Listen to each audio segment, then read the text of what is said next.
The evening began like any ordinary party. Laughter in the air, music pulsing through the room, glasses chiming in celebration. Yet it didn't take long for me to realize this wouldn't be a typical night. My wife, Megan, had been strangely distant all week. Loss in work, social commitments, and distractions that seemed to pull her away from us. I had hoped tonight might bring us back in sync. But as soon as we arrived, she leaned in with that familiar half-smile and whispered, "Honestly, I'd probably have more fun if I came alone." At first, I laughed, thinking she was teasing in her usual light-hearted way.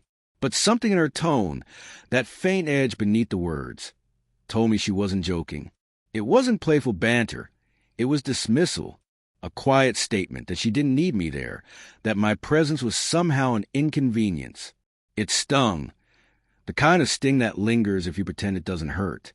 But instead of reacting, I chose to stay composed. I decided to observe, to stay calm, and to let the night reveal what it would. Megan had always loved gatherings. The energy, the attention, the admiration.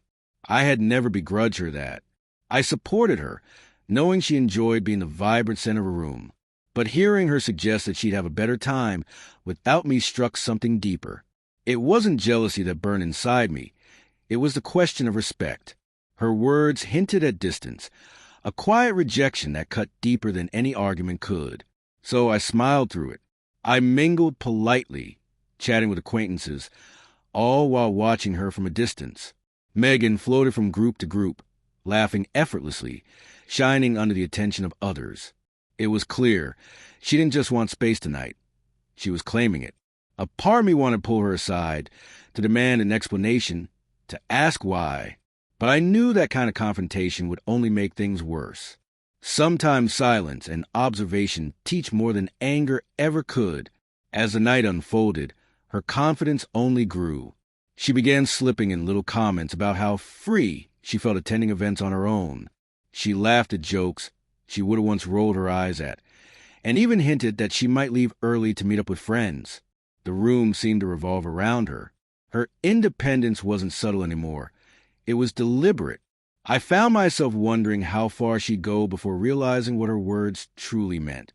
Then, near the end of the night, I saw my opening, a chance to respond without confrontation or drama.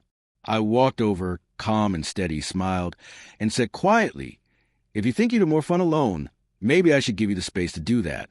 Her eyes flickered, surprise, confusion, maybe even fear. She hadn't expected me to take her seriously, to act on her words. For a moment, her confidence cracked. That playful smirk faded, replaced by uncertainty. She hadn't imagined I'd actually step back. And in that instant, the balance shifted. I could feel it. Her easy confidence began to falter under the weight of realization. I didn't raise my voice or call her out. I simply stepped aside, joined a few light conversations, and made it clear I was present but no longer engaged. Megan's laughter soon lost its natural flow. There was a strain behind it now, a touch of performance. She started scanning the room more often, seeking my gaze, trying to regain the control she'd effortlessly held before. But something had changed. The atmosphere, her power over it, wasn't quite the same. Before long, she started reaching for my attention, subtle touches, glances, small remarks designed to pull me back in.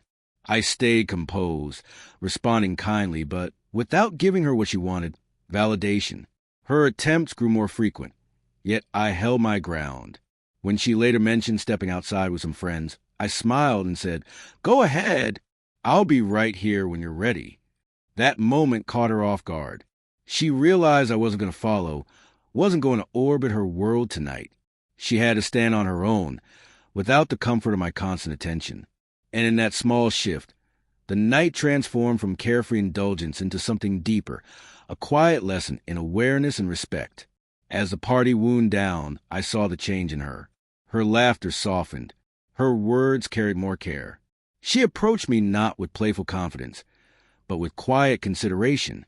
She had begun to understand that her offhand comment, her dismissal, had meaning, and that it had cut deeper than she intended.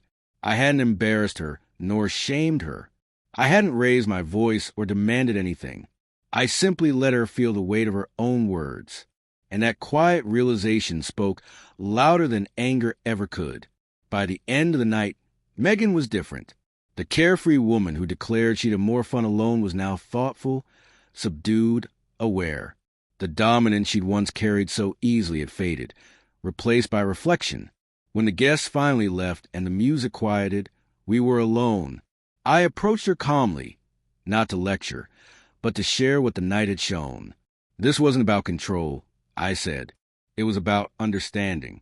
Words matter, and how we treat those closest to us matters even more. She met my eyes, nodding softly.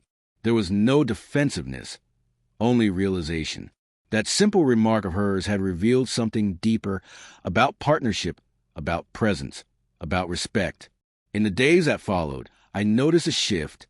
She was more thoughtful, more aware. She listened before she spoke. The teasing remained, but now it carried warmth rather than carelessness. Her laughter, once sharp and self-assured, became shared, gentle, genuine, and inclusive. That night had changed something between us, not through conflict or control, but through quiet consequence. By allowing her to see, not hear, the result of her own actions, the lesson became real. And I learned something, too. Patience can be more powerful than anger. Stillness can teach what shouting never could. What began as a passing comment, "I'd have more fun alone," evolved into a profound moment of clarity for both of us. It wasn't about winning or proving a point. It was about showing, not telling, that words carry weight. That night, Megan's realization, the flicker of recognition in her eyes, marked a turning point. What started as a party became a lesson, a moment of truth, and a quiet reminder that even casual words can leave lasting echoes.